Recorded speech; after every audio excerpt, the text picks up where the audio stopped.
वला युब्रमुहु इल्हाहुल मुल्हीन, कभी भी उसके सामने किसी की आवाज़ गड़बड़ नहीं होती है। मैं हमेशा उसका शुक्रिया अदा करता हूँ।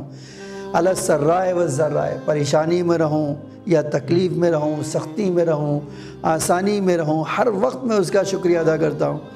उमिनु बिही, मैं उस पर ईमान रखता हूँ, उसके मलाइका पर ईमान रखता हूँ, वो कुतुबिही व रसूलिही, कि आप सुना रहे हैं जी, ठीक है, हम नहीं सुना रहे, ये अल्लाह के रसूल का पैगाम है। हाँ। उसी खुतबे में इरशाद फरमाया था जी कि जो लोग इस जगह पर गदीर में मौजूद हैं उनकी जिम्मेदारी है हाँ। कि वो ये पैगाम दूसरों तक पहुंचा दें।